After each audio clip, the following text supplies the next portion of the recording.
ചേട്ടാ നമസ്കാരം. ഒരു വീഡിയോ കൂടി ഇടുകയാണ്. കാര്യം എന്താണെന്ന് വെച്ച് കഴിഞ്ഞാൽ, ഞാൻ ഈ കോണ്ടാക്ട് ചെയ്ത വളരെയധികം പേരോട് സംസാരിച്ചു കഴിഞ്ഞു. അത് വളരെയധികം പേരോട് മെസ്സേജ് അയക്കുകയും സംസാരിക്കുകയും ചെയ്തു. പക്ഷേ സംസാരിച്ച ആൾക്കാർ പിന്നെയും പിന്നെയും കുറച്ച് സംശയമുണ്ട്, ഒന്ന് വിളിക്കട്ടെ എന്ന് ചോദിച്ചു കഴിഞ്ഞാൽ പ്രായോഗികമായിട്ട് ബുദ്ധിമുട്ടുണ്ട്. അപ്പോൾ അങ്ങനെയുണ്ടെങ്കിൽ ദയവ് ചെയ്ത് നിങ്ങൾ നേരിട്ട് ഒരു ജ്യോതിഷനെ കണ്ട് കൺസൾട്ടേഷൻ വാങ്ങിക്കുക. കാര്യം എനിക്ക് എൻ്റെതായ പരിമിതികളുണ്ട്.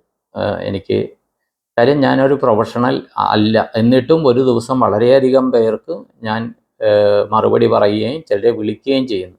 ചിലർ സഖികെട്ടിട്ടാണെന്ന് തോന്നുന്നു, ചിലർ ദക്ഷിണ അയക്കുന്നു. ദക്ഷിണ അയക്കുമ്പോൾ എങ്ങനെയെങ്കിലും കണ്ടിട്ട് ആൾ വിളിക്കുമല്ലോ എന്ന് പറഞ്ഞ് ചിലർ ചെയ്യുന്നുണ്ട്. മനസ്സിലായോ? അപ്പോൾ ദക്ഷിണ പ്രതീക്ഷിച്ച് ഞാൻ ചെയ്യുന്നില്ല. അപ്പോൾ ദക്ഷിണ ഒരു ഘടകവുമല്ല, ഞാൻ പറയാം. അപ്പോൾ ദയവ് ചെയ്ത് ഒരു പ്രാവശ്യം ഞാൻ ഉള്ള ഗൈഡൻസ് തന്നിട്ടുണ്ട്. പിന്നെ ദയവ് ചെയ്ത് അത് തന്നെ കണ്ടിന്യൂ ചെയ്യുക. കൂടാണ്ട് വീഡിയോയിൽ എന്തൊക്കെയാണ് ചെയ്യേണ്ടതെന്ന് പരിഹാരങ്ങൾ ഞാൻ പറഞ്ഞിട്ടുണ്ട്.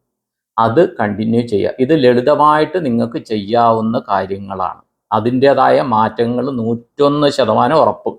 അതിന് ഗ്യാരണ്ടിയാണ്. അത് ചെയ്തിട്ടും ഞങ്ങളിത് ചെയ്തിട്ട് ഞങ്ങൾക്കത് കംപ്ലീറ്റ് സക്സസ് ആകുന്നില്ല എന്ന് പറഞ്ഞാൽ 1 മാസമെങ്കിലും ചെയ്ത് നോക്കണം. എന്നിട്ടും ഉണ്ടെങ്കിൽ കാർമിക എന്തെങ്കിലും ഉണ്ടെങ്കിൽ ഞാൻ എന്നെ മെസ്സേജ് അയക്കൂ. എത്ര നാൾ എന്താണ് ചെയ്തതെന്ന് പറയൂ. അതിനുള്ള പരിഹാരം ഞാൻ പറയാം. പിന്നെ വേറൊരു കാര്യം, ചിലരെ ഞാൻ വീഡിയോ കോളൊക്കെ ചെയ്ത് ബ്ലെസ് ചെയ്യുന്നുണ്ട്. ഈ ബ്ലെസ് ചെയ്യുമ്പോൾ സത്യം പറഞ്ഞാൽ ദക്ഷിണ വാങ്ങിക്കണം. ഞാൻ വാങ്ങിക്കാറില്ല. പക്ഷേ ദയവ് ചെയ്ത് സാമ്പത്തികം കടം വാങ്ങിക്കാണ്ട് ദക്ഷിണ തരാൻ കഴിവുള്ളവർ അവരുടെ യഥാശക്തി ദക്ഷിണ GPay ചെയ്യുക. കാര്യം ഇത് ഒരു എനർജി ട്രാൻസാക്ഷനാണ്. എനിക്കും കാർമ്മികങ്ങളുണ്ട്, മനസ്സിലായോ? ഞാൻ ഇതിനു മുമ്പും വീഡിയോയിൽ ചെയ്തിട്ടുണ്ട്. ഇപ്പോഴും ഇന്നും പല ആൾക്കാരെയും വിളിച്ച് ബ്ലെസ് ചെയ്തിട്ടുണ്ട്. അപ്പോൾ എനിക്ക് ദക്ഷിണയായതുകൊണ്ട് പറയാൻ ബുദ്ധിമുട്ടുണ്ട്. പക്ഷേ ഇത് പറയാണ്ടിരുന്നാൽ എന്തിനാണോ ബ്ലെസ് ചെയ്തത് അതിൻ്റെതായ പ്രയോജനം പൂർണ്ണഫലത്തിൽ എത്തുകയില്ല എന്നുള്ളത് ഒരു സത്യമായതുകൊണ്ട് ഞാൻ പറയുകയാണ് കേട്ടോ. യഥാശക്തി എന്താണെന്ന് വെച്ച് കഴിഞ്ഞാൽ, ഉണ്ടെങ്കിൽ മാത്രം റേഷൻ വാങ്ങിക്കാനോ അല്ലെങ്കിൽ സാധനം വാങ്ങിക്കാനോ പിള്ളേർക്ക് ഫീസ് വാങ്ങിക്കാനോ വെച്ച പൈസ എടുത്ത് ദയവ് ചെയ്ത് ദക്ഷിണ അയക്കരുത് കേട്ടോ.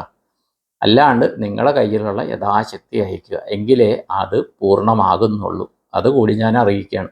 ഒരു ധാർമ്മിക ഉത്തരവാദിത്വം എന്നുള്ള രീതിയിലാണ് ഇക്കാര്യം അറിയിക്കുന്നത്. ദക്ഷിണയുടെ കാര്യമായതുകൊണ്ട് എനിക്ക് അറിയിക്കാൻ വളരെയധികം ബുദ്ധിമുട്ടുണ്ട്. അപ്പോൾ ബ്ലെസ്സിങ് വാങ്ങിക്കാൻ പോലും ദക്ഷിണ കഴിയാവുന്നത് എന്നെ കോണ്ടാക്ട് ചെയ്യാണ്ടിരിക്കുക.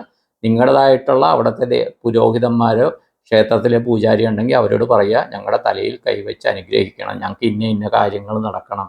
ഞാൻ പറഞ്ഞല്ലോ ഓരോ ദശാകാലത്ത് എന്തൊക്കെയാണ് കൊടുക്കേണ്ടതെന്ന്. ശത്രു സംഹാരത്തിന് കുരുമുളക്, മറ്റ് ദശാകാലത്തിൻ്റെ കാര്യം പറഞ്ഞല്ലോ. അത് അവിടെ കൊടുത്ത് അവർക്ക് സമർപ്പിച്ചിട്ട് അവരോട് തലയിൽ കൈവച്ച് നിങ്ങളെ അനുഗ്രഹിക്കാൻ പറയുക. അതുപോലെ നിങ്ങളെ തേങ്ങ ഒഴിഞ്ഞെടുത്തിട്ട് ഗണപതിക്കോ എന്താണെന്ന് വെച്ചാൽ ദേവിക്കോ ഗണപതിക്കടയ്ക്കോ ദേവിയുടെ കുടുംബക്ഷേത്രത്തിന് മുമ്പിൽ നീരാഞ്ജനം കത്തിച്ച് വെച്ചിട്ട് നിങ്ങളെ തലയിൽ കൈവച്ച് അനുഗ്രഹിക്കാൻ പറയുക. ഇതൊക്കെയാണ് ഞാൻ പേഴ്സണലി എല്ലാവർക്കും ചെയ്യുന്നത്. ഇത് ഫോണിലൂടെ ചെയ്യാനൊക്കെ പ്രാക്ടിക്കലി ബുദ്ധിമുട്ടാണ്. അപ്പോൾ നിങ്ങളുടെ അവിടുത്തെ ക്ഷേത്ര പൂജാരിമാരോട് പറഞ്ഞ് യഥാശക്തി ദക്ഷിണ കൊടുത്ത് വാങ്ങിക്കുക. എല്ലാവരും ബ്ലെസ്സിങ്ങിന് എന്നെ തന്നെ കോണ്ടാക്ട് ചെയ്യണമെന്നില്ല കേട്ടോ. നേരിട്ട് അവിടെ തന്നെ ചെയ്യുക. ഞാൻ എന്തൊക്കെയാണ് ചെയ്യേണ്ടതെന്ന് വെച്ചാൽ എൻ്റെ അനുഭവത്തിലുള്ളത്, എൻ്റെ ഗുരു പറഞ്ഞു തന്ന കാര്യങ്ങൾ ഞാൻ പൂർണ്ണമായിട്ടും സത്യസന്ധമായിട്ട് എല്ലാവരോടും പറയുന്നുണ്ട്. ഓപ്പണായിട്ട് വീഡിയോയിൽ പറയുന്നുണ്ട്. ഇതിനൊന്നും കോപ്പിറൈറ്റ് ഒന്നും ഉള്ള കാര്യമല്ല. അതുകൊണ്ട് ദയവ് ചെയ്ത് മനസ്സിലാക്കുക. ആരെങ്കിലും ബ്ലെസ്സിങ് വാങ്ങിയിട്ടുണ്ടെങ്കിൽ കയ്യിൽ കാശുണ്ടെങ്കിൽ മാത്രം കടം വാങ്ങിച്ച് അയക്കരുത്. മറ്റു കാര്യങ്ങൾക്കുള്ള അയക്കരുത്. ദക്ഷിണ യഥാശക്തി മാത്രം അയക്കുക കേട്ടോ. അദ്ദേഹം പറയുന്ന കാര്യം, അത് പറയാണ്ടിരിക്കുന്നത് ഒരു ധാർമ്മികമായ ഒരു മൂലച്യുതിയാണെന്നുള്ളത് കൊണ്ടാണ് ഞാൻ പറയുന്നത്. ദക്ഷിണ ചോദിക്കുന്നത് എന്നെ സംബന്ധിച്ചിടത്തൊരു മൂലച്യുതിയായിട്ട് ഞാൻ കരുതുന്നു. അത് എൻ്റെ ഈഗോ. പിന്നെ ദയവ് ചെയ്ത് ഈ വിളിച്ച് ഞാൻ സംസാരിക്കുകയും മെസ്സേജ് ചെയ്ത ആൾക്കാരോട് ക്ലിയർ കട്ട് ഗൈഡൻസ് കൊടുത്തിട്ടുണ്ട്. എന്നിട്ടും സംസാരിക്കണം, എപ്പോൾ വിളിക്കണമെന്നൊക്കെ ചോദിച്ചാൽ ദയവ് ചെയ്ത് ബുദ്ധിമുട്ടാണ്. കാര്യം ഇന്നും 30-ന് മേലെ മെസ്സേജുകൾ വന്നു കഴിഞ്ഞു. ദയവ് ചെയ്ത് മനസ്സിലാക്കുക.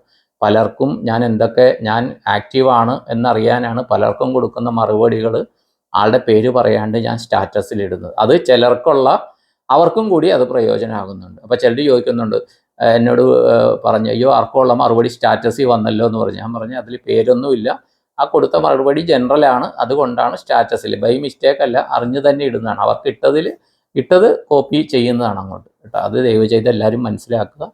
അപ്പോൾ അതാത് നിങ്ങളുടെ കുടുംബക്ഷേത്രങ്ങളിലോ ഗ്രാമക്ഷേത്രങ്ങളിലോ ഉള്ള പുരോഹിതന്മാരെ കണ്ട് നേരിട്ട് തലയിൽ കൈവച്ച് തന്നെ ബ്ലെസ്സിങ് വാങ്ങിക്കുക.